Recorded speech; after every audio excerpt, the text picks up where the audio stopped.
नमस्कार। मैं ज्योतिष शास्त्री रमेश चौबे उपस्थित हूं आपके समक्ष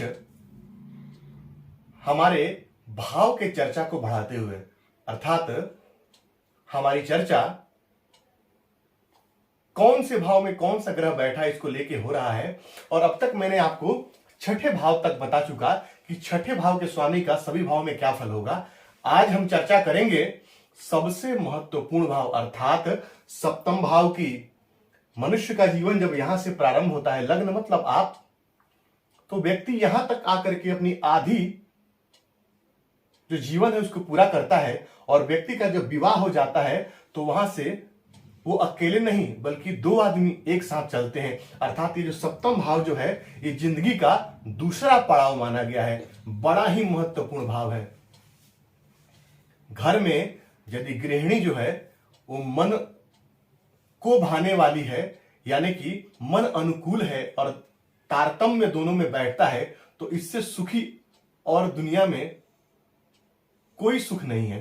क्योंकि पत्नी के साथ यदि आपका तालमेल अच्छा बैठता है तो सारा सुख आपके घर में ही है, उसको बाहर खोजने जाने की आवश्यकता नहीं है। इसलिए सप्तम भाव कुंडली का अत्यंत महत्वपूर्ण भाव है, साझेदारी का भाव है। विवाह करने के बाद भी व्यक्ति क्या करता है, तो दो लोगों के साझेदारी से जिंदगी में आगे बढ़ता है। तो पार्टनरशिप भी ऐसे देखते हैं, व्यवसाय का, और जो है दाम्पत्य भी, दाम्पत्य का भाव भी, यानी जया भाव जो है वो यही है। सप्तम भाव बड़ा महत्वपूर्ण भाव है, केंद्र भाव है।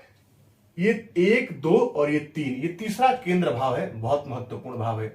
अब आइए आपको बता दूं कि यदि आपको पता नहीं कि आपके सप्तम भाव के स्वामी कौन है, तो यहां मैंने ये जो लिख रखा है कि 1 और 8 हो तो मंगल, 2 और 7 हो तो शुक्र। तो देखिए यहाँ पे 7 लिखा है और शुक्र जो है, इसीलिए मैंने इस कुंडली को लिया है मेष लग्न के, कि जो शुक्र है वो कलत्र कारक है। विवाह के बाद जो जीवन होता है भोग विलास का, उसके कारक शुक्र को माना गया है। शुक्र यदि कुंडली में अच्छे हैं तो निस्संदेह जो है वो जातक का वैवाहिक जीवन सुखमय होगा। तो सप्तम भाव के स्वामी अलग अलग भाव में क्या फल देंगे, अब यहां जो भी राशि लिखी है, अब देख लीजिए आपकी कुंडली में यहाँ पे कौन सी राशि लिखी है, उसके स्वामी वो होंगे।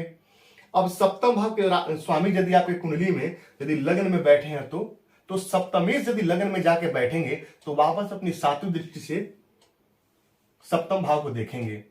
तो सप्तम भाव के स्वामी का लग्न में जाके बैठना, ऐसा जातक जो है विवाह के बाद उसकी विशेष उन्नति और तरक्की होती है। समाज में पद प्रतिष्ठा मान सम्मान की प्राप्ति होती है विवाह के बाद ऐसे जातक का। लेकिन वहीं यदि सप्तमेश यदि कोई पापी ग्रह है या पापक्रांत है तो ऐसा जातक दुष्ट स्वभाव का, लंपट स्वभाव का, पर स्त्री में आसक्त रहने वाला, एक से अधिक विवाह करने वाला और मन का चंचल माना गया है। वो मन से थोड़ा दुष्ट प्रवृत्ति का भी होता है, ऐसा देखने में आया है। यदि शुभ ग्रह है तो जातक हर प्रकार से उन्नति करने वाला होगा, मान सम्मान यश कीर्ति पद प्रतिष्ठा प्राप्त करने वाला होगा। लेकिन यदि पाप ग्रह है तो उसका परिणाम मैंने आपको बता दिया। अब वहीं यदि लग्न में कोई भी पाप ग्रह आके बैठे और वो यदि सप्तम भाव को देखते हैं, बेशक वो सप्तम भाव के स्वामी ही क्यों ना हो, तब भी दाम्पत्य जीवन में जो है वो समस्या उत्पन्न करते हैं। दाम्पत्य जीवन में पत्नी के साथ मतभेद बना के रखते हैं और ज्यादा पाप क्रांत होगा यदि सप्तमेश और सप्तम भाव, तो ऐसे जातक का वैवाहिक जीवन बिल्कुल ही खराब होगा। तो ये भी आपको समझना पड़ेगा। वहीं यदि सप्तम भाव के स्वामी कुंडली के दूसरे यानी कि धन भाव में चले गए तो मैंने देखा है, चाहे वो शुभ ग्रह है चाहे वो अशुभ ग्रह है, जातक का जो है विवाह के बाद जो है जातक अपने परिवार से अलग हो जाता है। ऐसा मैंने कई सारे कुंडलियों में देखा है। यदि शुभ ग्रह है तो अलग होते हुए भी जातक का क्या है कि परिवार के कुटुंबजनों से जो वैचारिक मतभेद है वो तो थोड़ा सा होगा, लेकिन फिर भी जो है संबंध मधुर बने रहेंगे, यानी कि बातचीत वार्तालाप चलते रहेगा। लेकिन यदि पाप ग्रह यदि है वो, तो ऐसा जातक के परिवार में कलह कलेश पत्नी के आने के बाद होगा। कुटुंबजनों से ऐसे जातक का अलगाव हो जाएगा। ऐसा जातक अपने कुटुंबों से दूर रहने वाला, यानी परिवार से दूर रहने वाला होगा। अपनी पत्नी के साथ वो अलग वास करने वाला देखा गया है कई बार। और वहीं यदि शुभ ग्रह है तो पत्नी के माध्यम से धन अर्जित करने वाला होगा। ऐसे ही जातक को ससुराल पक्ष से धन की प्राप्ति होती है। ससुराल पक्ष से ऐसे जातक को अचल संपत्ति की प्राप्ति होती है, यानी कि घर जमीन इत्यादि की प्राप्ति हो जाती है और हर प्रकार के जातक सुख यहाँ भोगने वाला होता है। लेकिन यदि पाप ग्रह बैठा है तो ये बिल्कुल अच्छा नहीं है, वो कलह कलेश कराने वाला यहाँ पे होगा परिवार में। वहीं यदि सप्तम भाव के स्वामी कुंडली के पराक्रम भाव में आके बैठे तो सप्तम भाव के स्वामी यदि कुंडली के पराक्रम भाव में आके बैठते हैं तो ऐसा जातक विवाह के बाद उसके पराक्रम की वृद्धि होती है और अपने भाग्य की उन्नति कर लेता है। ऐसा जातक विवाह के बाद जो है वो काफी पद प्रतिष्ठा और मान सम्मान में अपने पराक्रम से वृद्धि करने वाला होता है। लेकिन वही यदि सप्तमेश यदि वहां पीड़ित होकर बैठा है तो ऐसे जातक का, ऐसी पत्नी का उसके भाई के साथ अवैध संबंध इत्यादि भी देखने को आता है। यानी कि अच्छा नहीं होता है यहाँ पाप ग्रह का बैठना, वो कहीं ना कहीं खराब फल प्रदान करते हैं। जातक के परिवार में भी कलह कलेश चलता रहता है और सहोदरों से भी उसका संबंध अच्छा नहीं रहता है। एक चीज देखने में और आया है कि ऐसे जातक का विवाह जो है वो घर के समीप ही होता है, ससुराल बहुत ज्यादा दूर नहीं होता है। वहीं यदि सप्तम भाव के स्वामी कुंडली के चौथे भाव में आके बैठ गए तो देखिए चौथा भाव जो है वो पारिवारिक सुख का होता है। मैं बिल्कुल आपको सरल तरीके से बताने की कोशिश कर रहा हूं, बिल्कुल आप उस भाव से इस भाव को जोड़ के देखना है बस आपको। तो ये चौथा भाव होता है किसका? माता का होता है, भूमि का होता है, वाहन का होता है, मकान का होता है। तो यदि यहाँ शुभ ग्रह आके बैठे हैं तो जातक जो है वो पत्नी के आने के बाद भूमि, वाहन, मकान इत्यादि प्राप्त करने वाला होगा। ऐसा जातक पत्नी के नाम से यदि भूमि खरीदे या मकान खरीदे तो विशेष शुभदायी होगा। ऐसे जातक के माता पिता से संबंध मधुर रहेंगे। लेकिन यदि पाप ग्रह यदि यहाँ आके बैठ गया है तो ऐसे जातक की स्त्री जो है वो दुष्चरित्र होती है, उसका परिवार में कलह कलेश हमेशा करने वाली होती है और उसको किसी प्रकार के भी सुखों का भोग नहीं होता है। वो कहीं ना कहीं अतृप्त होती है सारे सुखों के लिए, यानी कि वो परिवार में नित्य कलह और कलेश करने वाली होती है और पारिवारिक जीवन जातक का बहुत ही अस्त व्यस्त होता है। और जातक मन का भाव है, मन से दुखी होता है जातक, बहुत ज्यादा मन से त्रस्त होता है ऐसा व्यक्ति। तो ये आपको देखना पड़ेगा शुभ ग्रह बैठे हैं या शुभ ग्रह बैठे हैं। वहीं यदि कुंडली में सप्तम भाव के स्वामी कुंडली के पंचम भाव में आके बैठ गए तो पंचम भाव प्रेम का है। जो शुभ ग्रह बैठे हैं तो ऐसा जातक जो है वो प्रेम विवाह करने वाला होगा। जातक का विवाह अपनी मर्जी से होने वाला होगा। ऐसा जातक अपनी मर्जी से विवाह करने वाला होता है और ऐसे जातक को पत्नी भी अच्छी मिलती है, सुंदर मिलती है, सब चरित्र मिलती है और जातक को श्रेष्ठ संतान की प्राप्ति होती है। लेकिन वही यदि कोई पाप ग्रह बैठे हैं तो थोड़ी बहुत समस्या होती है। जातक प्रेम करता है लेकिन प्रेम में उसको असफलता की प्राप्ति होती है और जातक जीवन में उत्तम संतान को लेकर भी परेशान रहता है। पाप ग्रह बैठेंगे तो कई बार स्त्री का जो है गर्भपात इत्यादि की भी समस्या यहाँ पे जातक को देंगे। शुभ ग्रह बैठे हैं तो अच्छा और अशुभ ग्रह बैठे हैं तो थोड़ी बहुत परेशानी देने वाले यहाँ बनेंगे। वही यदि सप्तम भाव के स्वामी कुंडली के छठे भाव में आकर बैठे तो ये भाव जो इस भाव से 12वां भाव हो जाएगा। तो क्या करेंगे? तो दाम्पत्य का व्यय करने लगेंगे यहाँ बैठ करके। ऐसे में जातक की स्त्री जो है रुग्ण बनी रहेगी, वो कोई ना कोई बीमारी से घिरी रहेगी जिससे जातक को दाम्पत्य का संपूर्ण सुख नहीं मिल पाएगा। जातक रोग ऋण और रिपु से परेशान होगा। लेकिन यदि छठे भाव के स्वामी छठे भाव में स्वयं राशि में बैठे हो तो ऐसा जातक जो है अच्छा होगा, मान सम्मान प्राप्त करने वाला होगा, शत्रुओं पे दमन करने वाला होगा, नौकरी पेशा में होगा तो अच्छे पद पे होगा। लेकिन यदि वही पाप ग्रह बैठे हैं तो दाम्पत्य में कलह कलेश करने वाली पत्नी मिलेगी ऐसे जातक को। या तो जातक का पत्नी बीमार रहेगी तब भी उसको दाम्पत्य सुख नहीं मिलेगा, या तो कलह कलेश करने वाली होगी तब भी जातक कहीं ना कहीं परेशान रहेगा। वही यदि सप्तम भाव के स्वामी सप्तम भाव बैठे हैं तो ये बहुत अच्छा है। सप्तम भाव के स्वामी सप्तम भाव बैठे तो ऐसा जातक को अच्छी सुशील सुंदर पत्नी मिलती है, चरित्रवान पत्नी मिलती है, देखने में बहुत ही गुणवती और रूपवती होती है। ऐसा जातक संपूर्ण दाम्पत्य सुख को प्राप्त करने वाला होता है। ऐसा जातक का व्यवसाय जो है वो बहुत अच्छा चलता है और जातक के विवाह के बाद उसकी उन्नति भी होती है। ऐसा जातक के व्यक्तित्व में काफी वृद्धि होती है। हर प्रकार से जातक संपन्न होता है और जीवन में हर प्रकार के सुखों को भोगने वाला होता है।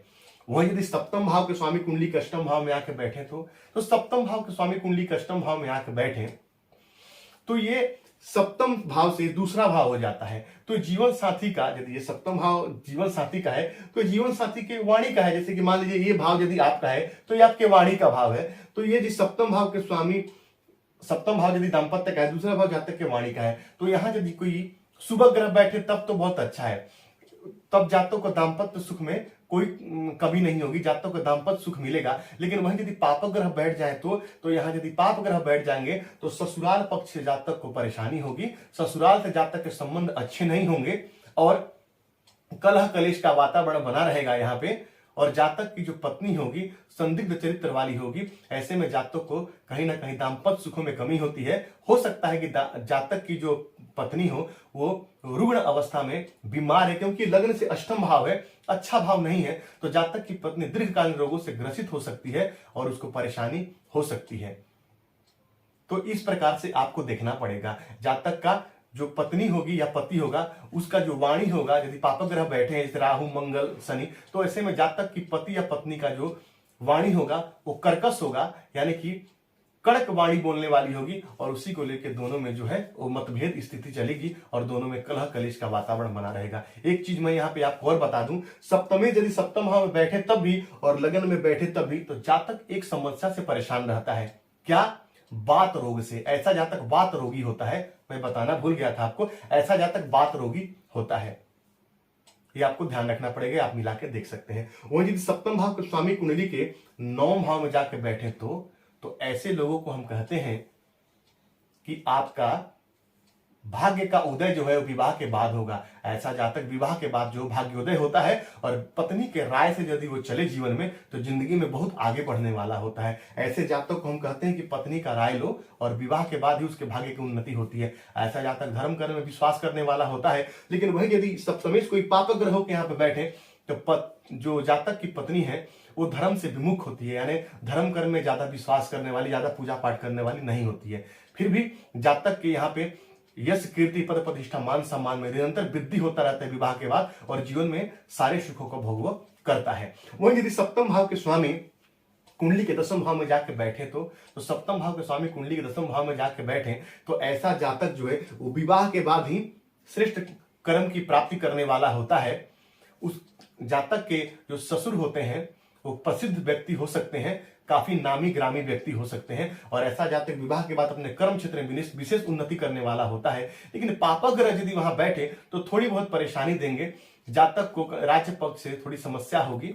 लेकिन फिर भी कहीं ना कहीं जातक विवाह के बाद ही कर्म क्षेत्र में आगे बढ़ जाता है, क्योंकि सप्तम भाव जो है वो किसका है? व्यवसाय का है और 10वां भाव कर्म का है, तो ये बड़ा अच्छा है। ऐसे में जातक जीवन में उत्तरोत्तर तरक्की करते जाता है और जीवन में सारे चीजों को बड़े आसानी से प्राप्त कर लेता है। वहीं यदि सप्तम भाव के स्वामी कुंडली के आय भाव में जाके बैठे तो सप्तम भाव के स्वामी कुंडली के आय भाव में जाके बैठे तो ऐसे जातक को ऐसी पत्नी मिलती है जो जातक को आय अर्जन करके देती है, यानी कि नौकरी करने वाले पत्नी की यहाँ पे प्राप्ति होती है। क्योंकि यहाँ जोड़ेंगे तो 1 2 3 4 5 ये 9 पंचम का योग बनता है। जातक की पत्नी जो है नौकरी करने वाली होती है। जातक का जो ससुराल है वो धनाढ्य होता है। जातक को ससुराल पक्ष से भी लाभ होता है। ससुराल हो सकता है ऐसा हो जहां से जातक को, देखिए 2 बातें हो सकती है, या तो जातक की पत्नी नौकरी करने वाली होती है या तो ऐसा जातक ससुराल में रहे और ससुराल और कोई काम न करता हो और ससुराल पक्ष से फिर भी उसको धन की प्राप्ति होती है और बड़े आसानी से अपना जीवन व्यतीत कर लेता है। तो ये बड़ा ही श्रेष्ठ है, ये बड़ा ही अच्छा है। जातक को उत्तम संतान भी मिलती है और जातक हर प्रकार से सुखी रहता है। वहीं यदि सप्तम भाव के स्वामी कुंडली के व्यय भाव में जाके बैठे तो सप्तम भाव का स्वामी जब भी कुंडली के व्यय भाव में जाके बैठेंगे तो ऐसे में जातक का जो ऐसे ही लोगों को हम देखते हैं कि सप्तम भाव और ये जो 12वां भाव है वो विदेश का भाव है। तो ऐसे में कई बार जातक का विवाह जो होता है या जातिका को हो सकता है कि विदेश में रहने वाले किसी लड़के या लड़की से हो जाए। यहां से ये छठा भाव है तो जातक के पति या पत्नी रुग्ण बने रहते हैं और स्वास्थ्य को लेकर उनको समस्या होती है। यदि सप्तमेश ज्यादा पाप प्रभाव में आए तो दाम्पत्य को नरक तुल्य बना देता है। मैंने देखा है कि सप्तम भाव के स्वामी यदि 12वें भाव में बैठे जातक के दाम्पत्य जीवन काफी उथल पुथल रहता है और ज्यादा पाप प्रभाव में आए तो जातक का तलाक या डाइवोर्स की स्थिति भी आ जाती है। अब यहाँ पे एक बात आता है, क्या शुक्र यदि यहाँ बैठे तो शुक्र तो यदि मान लीजिए इसी लगन की कुंडली हो और शुक्र यहाँ उच्च के बैठे तो शुक्र यहाँ उच्च के बैठे तब भी जो है वो कहीं ना कहीं समस्या आती है। सप्तमेश जब भी कुंडली के 12वें भाव में जाएंगे जातक का चरित्र को लेकर जातक को परेशानी होगी। जातक चरित्र से बड़ा कमजोर होगा जिसको लेकर के कहीं ना कहीं दाम्पत्य में उसको परेशानी होगी। सप्तमेश जब भी कुंडली के 12वें भाव में बैठे तो एक बात बिल्कुल गांठ मार के रखिए, ऐसा व्यक्ति चरित्र से हमेशा ही संदिग्ध रहेगा। जिसको लेकर के परिवार में कलह कलेश की स्थिति आएगी। जातक का पति या पत्नी भी रुग्ण बने रह सकते हैं, तो ये आपको देखना पड़ेगा। तो ये सप्तम भाव के स्वामी का सभी 12 भाव में मैंने आपको फल बताया। मैंने किसी प्रकार के जो जैसा भाव है उस हिसाब से मैं आपको बताते गया। हो सकता है किताब में 2-4 बातें आगे या पीछे लिखी हूं, मैंने जोड़ जोड़ के उस भाव से उस भाव को आपको बताया। आप देखिए कि कितना आपके कुंडली में सटीक बैठता है और इसको मिलाइए। मैं कभी मौका मिलेगा तो आपको बताऊंगा कि सप्तम भाव के स्वामी यदि कुंडली के 12 भाव में हो तो विवाह का कैसा योग बनता है, ऐसा जातक का विवाह कैसे होता है, अपनी मर्जी से, माता की मर्जी से, किस भाव में होता है। जैसे मान लीजिए इस सप्तम भाव के स्वामी कुंडली के 10वें भाव में बैठे हैं, तो सप्तम भाव के स्वामी कुंडली के 10वें भाव में बैठते हैं तो कार्य स्थल है, तो हो सकता है ऐसा जातक का विवाह उसी स्थल पे कार्य करने वाले किसी लड़की या लड़के से हो जाए। चौथे भाव के सप्तम भाव के स्वामी जब कुंडली के चौथे भाव में बैठते हैं तो ऐसा जातक का विवाह जो है वो माता की मर्जी से होता है। वहीं सप्तम भाव के स्वामी यदि लग्न में बैठे तो व्यक्तित्व का भाव है, तो ऐसा जातक विवाह जो है अपनी खुद की मर्जी से होता है। इसी प्रकार से मैं आपको 12 भाव में जोड़ के बताऊंगा कि यदि सप्तमी किस भाव में बैठे तो विवाह जातक का कहां होगा और किसके माध्यम से होगा, विवाह का जरिया कौन बनेगा, ये मैं आपको बताऊंगा। तो यदि आपको मेरी बातें अच्छी लगती है तो मेरे चैनल को लाइक कीजिए, सब्सक्राइब कीजिए। तो आपका दिन मंगल में हो, इसी मंगल कामना के साथ आज के लिए इतना ही। नमस्कार।